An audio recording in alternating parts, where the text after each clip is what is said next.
Yo, what's going on, Dragon Ballers? Welcome back to another discussion video. In today's video, I want to discuss the way that Bandai has handled reboots in Set 12. I think it's incredible. In terms of like the grandiose scale of reboots, I think Set 12 is the biggest way they've done it so far, both with the number of cards they've printed for reboots and like the most impact on their, on their intended strategies.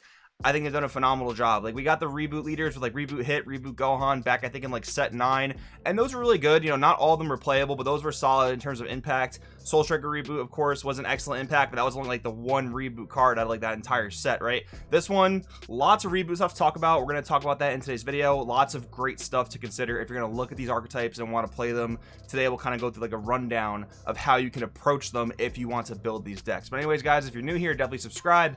Hit that bell so you don't miss a video. If you want to help the channel out, go down in the description. There are many links on there that will help out. One of which today, guys, go use the link to TCG Player if you want to buy or pre-order anything you see in today's video. It really does help out a lot. That being said, let's jump right in. So firstly, we're going to talk about Mecha Frieza Reboot. This is probably the most anticipated and perceived strongest reboot coming out of Set 12, right? Mecha Frieza is just a powerhouse of a leader. We did a video kind of covering this a few weeks ago where we weren't really sure what the ruling was going to be in regards to his unawakened permanent. We weren't sure if he was going to reduce the entire cost of an extra card or just the specified cost. Luckily, they ruled it in the way that it will reduce one entire cost, both specified and just regular energy cost, of any extra card you wish to use. So with that being the case, he is a powerhouse of a leader. One of the things with yellow right now, yellow hasn't been doing so hot the past few formats, unless you look at like Sin Shenron and then like yellow Gotenks for a little while in Set 10. But in the majority of Set 11, yellow has not been so hot. Yellow is much like blue in the sense that, yes, there are yellow archetypes just like there are blue archetypes, but yellow is a color that very often wants to lean into its very generic cards. Grade 8 Bardock Raider's Warcry, Bergamo Ferocious Roar, Basil Fatal Rampage, stuff like that. Mecha Frieza is a leader that takes advantage of that stuff very, very well, which we will talk about, but we should mention there is a unison that comes with the strategy, Meta Cooler Mechanical Contempt. Basically, they printed a Rejuvenate unison that comes with this leader, and it makes a lot of sense, of course, because Rejuvenate is being introduced in Set 12, but also your leader takes a lot of life to use extra cards. So with that being the case, kind of giving it a Rejuvenate skill makes a lot of sense. Now, I won't say it's like the easiest Rejuvenate skill to pull off. I've tested this leader a lot. I actually do have a build on the Patreon if you want to check it out. I think it's a very competitive, very strong build. I actually don't play this unison. I don't play unison at all, actually. But the only reason I say that is just to say that the Rejuvenate is not the easiest thing to pull off, which I think they did a very good job of balancing Rejuvenate in that way. This guy, for example, requires 5 markers, and you can gain markers every time you activate an extra card, but he's got to be on the field already, and you got to have an extra card for both players' turns to put markers on the most efficiently. So he is a route you can go with the deck. Just from my personal experience, I don't 100% recommend it, but there are going to be different builds out there that can take better advantage of this guy, maybe more so than my build. But anyways, moving along, what are some of the biggest strengths of Mecha Frieza? Well, some of the cards you see right here. Cold Bloodlust is one of those cards that whenever there's a deck that can play it, like Yellow Broly, which wreaked havoc on the meta for formats and formats and formats, when you have a yellow Frieza army leader that can play Cold Bloodlust, you just jam it. It's a card that's put to 1 on the Forbidden and Ban list for a reason. It's super powerful in its reach. So you play the 1 copy, but then you're looking to take advantage of other extra cards that you can. The main one in Mecha Frieza, the one I think that is kind of like the flagship extra card for Mecha Frieza at this point, is Universe 9 Assemble. Basically, it's a 2-drop yellow card, activate main / battle, draw 2. You're always going to resolve the draw 2, but then if all of your opponent's energies in rest mode, you choose 1 U9 card in your deck with an energy cost of 2 or less, play it, then shuffle your deck. Normally that's going to be Basil Fatal Rampage or Chapil the Iron Drake, both of which just, provide really strong value once they're placed on the board, either disrupting your opponent or drawing you more cards and then getting more attacks in. But the crazy thing about his leader is that he reduces the cost of this card to a 1-drop. 1-drop, Self-Awaken, draw 2, play a guy that gets you more advantage later on. It's absolutely absurd how strong this is. Like, if your opponent has a turn 1 play, they tap out for that, like a 1-drop that draws a card or something, you can play Unite Assemble for 1, start doing all that stuff I just mentioned, and you don't have to wait till turn 2. It's one of the biggest advantages of Mecha Frieza. It draws you a ton of cards, gets you a ton of value. It's crazy. Not to mention you have cards like Planet Vegeta, cards like Nimbus, cards like Time Magic that you want to take advantage of. And then, like I said before, you're just playing some of the strongest yellow cards in the game, like Bergamo Ferocious Roar.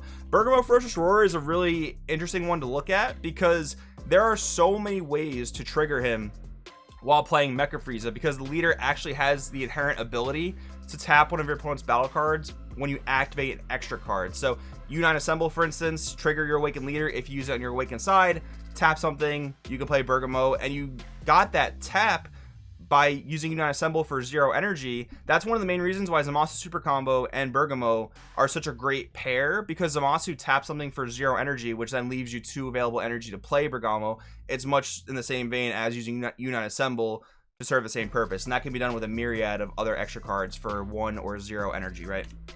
Moving along, guys, I want to talk about Bergamo Reboot. In my opinion, probably the second strongest reboot out of the whole bunch, but that is definitely up for debate. I've been really liking Bergamo a lot. He's a very unique leader in what he does. At the end of each turn, he is able to play a U9 card with energy cost of 2 or less for free, and he does ignore all specified costs from Universe 9 cards. So most of the Universe 9 cards are within the blue and yellow scheme, and the fact that he ignores specified costs is so good because, you know, a lot of the stuff is blue. A lot of the stuff wants you to play blue. The leader is blue itself. So you really want to lean into things like Dimension Magic and Sense of Being, like blue cards like that. So you want to charge blue energy, but a lot of the really good cards are yellow, like I mentioned before. Bergamo Ferocious Roar, Basil Fatal Rampage, Mark of the Wolves. So with a leader being very, very solid, you know, untapping 2 is always great. Plenty of draw power, free playability, definitely solid. And then the things you want to lean into with this type of deck are, like I said, Basil Fatal Rampage, but also I really like Universe 9 Striker Oregano in the deck. He is another card you can play for free. Now, back like when he came out in the Tournament Power Booster, which was a long, long time ago, this is a card that was, you know, generally always looked at as like underwhelming because most 1-drops drew a card. There were even some 2-drops that drew a card at that point, like Bundle of Curiosity Goku, if you remember that throwback.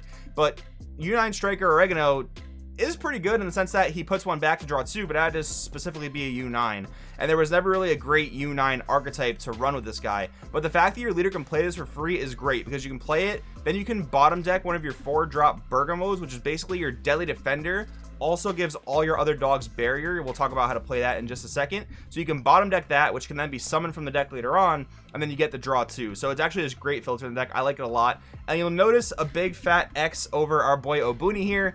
Generally, when you're looking at blue decks, you're looking at some of the most powerful 4-drops in the game, like Obuni, like Murichum, maybe Janemba, Raging Incarnation of Evil. But in this deck, you don't need them because we have our own turn 4 play, which actually, ideally, will be a turn 3 play. So what I found and what me and my team have found is that you really want to lean into Zeno Cosmic Unison here. You want to basically play Zeno on 2, which will get you your 3rd energy to then play like a 1-drop that turn, and then at the end of the turn get a free play via your leader.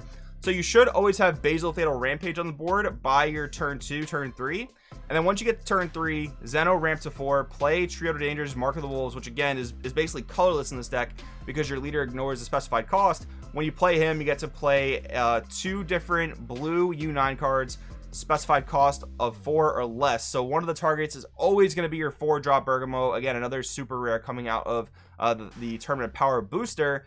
And another one we've actually been playing is the 4-drop Chapil. He's just a 20k double striker. Keep in mind, they both come out with their effects negated, so you won't get Chapil's effect to bottom deck one of your opponent's threats, but he will most likely survive, and then he will be a big double striker that you basically played for, for 4 energy. You're basically playing 12 energy worth of battle cards for 4.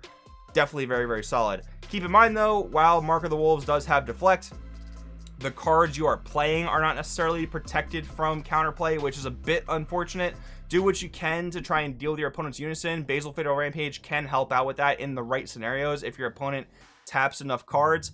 But when you do activate this guy, your opponent can activate God Sling Technique Trunks to the cards being played, not necessarily to this guy's effect himself. And besides that, your opponent can actually use Charismatic Villain because that Bergamo, while he does give all your dogs barrier, he comes in with the skills negated for the turn. So those are just 2 things you do want to be aware of. Deal with your opponent's Unison as best you can, maybe with leader swings if possible. Again, maybe with Basil if possible. Any other way you can summon battle cards to deal with Unisons would be ideal. Going into this guy though, once the dog chain is set up, once it's played, I find that it's very, very hard for your opponent to deal with. Not every deck has barrier removal. Green text certain cards that they actually don't really like playing, so there's that thing there. Black, red, generally kind of tough to get through barrier unless you're playing specific cards. So I like it a lot. It's a lot of fun. It's a very new take on like a mono blue deck that kind of resolves around an archetype. I like it a lot. Next up, guys, talking about Announcer. This has got to be one of the coolest ones coming out of the set. I mean, World Martial Arts Tournament has not gotten a lot of love in more recent sets and more recent DBS history. Like, we got the power boosters, and those are definitely a big leg up for these types of cards, but they haven't thrown much in the way of like these random, like they haven't given us many random like World Tournament cards even in like more recent sets. You would think that maybe they throw like 1 or 2 cards in there, or if they print like a WMAT themed Goku from like that time period, maybe just throw the tag on him, but they didn't do that for whatever reason. But this leader is definitely solid. So he basically gives you the ability to play any WMAT strategy within this leader, which is great because some of them are locked to a specific color leader of the WMAT era, and those engines are sometimes quite good, but they're being leader locked is a big thing holding them back. But this leader pretty much gets around that. The activate main here as well is really solid. Pay 1 and then you choose a World Tournament card in your battle area, then you get to play another battle card that has that other card's name in its skill text. So you basically get to complete your chains if they get interrupted, or if you're just missing the way to get the other one on the field. It is a great thing for the WMAT strategy, what it wants to do. Some of the stuff you can lean into. I really like Vodel, Proudest Mother. I think this is one of the strongest engines out of the entire WMAT theme. So being able to play this, ignoring that your leader is not a blue WMAT, that your announcer leader says you can play it, is great. You get a lot of draw power. You get a lot of big beefy attackers in the form of the pan that comes out off of that. That's great for attacking unisons, great for pressuring leaders. And then like something like Goku Oob, right? Something that's like an old staple of WMAT. You know, it was always really solid when WMAT was really solid. Basically playing Goku to then play Oobs. One of the main things that we would do back in the day was like play another Oob, play another Oob, play another Oob, because every time you played a new Oob next to this Goku, you would trigger its skill to bottom deck 2 battle cards. Now your leader lets you do that for 1 energy as opposed to 3, which is great. But other things you can play with this, there's like the Hero Piccolo engine if you want a little bit more of a top end hand control-y finisher. There's also the 5-drop Goku and Vegeta that you can get out onto the field. You could play the Bobbity package with that as well. But I like the Vodel Proudest Mother the most in my personal opinion, and I think I would tech some number of copies of the Hero Piccolo and Goku Oob combo. They would work out very, very well in my opinion. Next up, guys, talking about OG Broly. It's such a cool thing to see that this fan favorite set got support. Like, I think in terms of like individual archetype groups, the Broly group is probably the oldest and most OG in terms of like the game's existence in the Facebook groups and stuff. So this interaction right here, Demonic Restraint and Paragus Sacrifice, it for me is I think it technically fits the bill as like a broken interaction. Basically, Paragus can sacrifice Demonic Restraint, draw a card, and Demonic Restraint comes right back. So basically, Paragus is almost like a Sand Instincts for you. Just like every turn he lives, you get a free card out of him. So like think about it. Play Paragus on 1, pitch your ISR Broly to get Demonic Restraint on the field. If Paragus lives 3 turns, you've drawn 3 cards. The first one to place Paragus, but then the next 2 cards, straight pluses, which is a great thing for an older leader that has to get some setup going in order to get its most efficient value engine going, if that kind of makes sense. So this is an incredible engine here. I am actually very, very excited to mess around with OG Broly. It's a really cool thing to see. And then finally, guys, I guess the most lackluster one, but it is cool that it's a thing. Return of the King is basically meant to replace King Vegeta's Dynasty. It was always weird in King Vegeta that you were so reliant on an extra card to get Awaken that you can only play 4 copies of. Yes, your leader could search it, but if you missed it, you couldn't play the game. I mean, the deck was already limited enough in terms of only being able to play sand cards. There are a lot of powerful sand cards in the game, but the deck was limited in that capacity, so not being able to Awaken was really unfortunate. I don't know if you would just play 4 Return of the King, or if you play 4 Return of the King and then like maybe 2 copies of King Vegeta's Dynasty. Playing that number of extra cards on top of playing so many 10k combos in a deck definitely does not sound super appealing, but Return of the King is cool. Lets you Awaken on 2, as where the leader would say you could only Awaken on 3, even if you had Dynasty in place. You have to like play Dynasty and then wait a turn and then Awaken, right? So that was always very, very awkward. The other effect for Return of the King is quite good as well. Being able to basically get that Beerus effect and combo with a red-green multicolor battle card out of your drop area every turn for free. That does provide a lot of value. It obviously helps you defend out of a lot of things. It helps you arrival. It's definitely solid. I don't know if King Vegeta is going to do much in terms of being able to capitalize on this, but we'll have to wait and see. I think there's some cool stuff you can probably build with it. But anyways, guys, that's pretty much what I want to talk about in today's video. I hope you guys enjoyed it. I think the reboot stuff in set 12 is awesome. I love what they've done with it. Anyways, let me know what you think in the comments below, and I'll see you next time.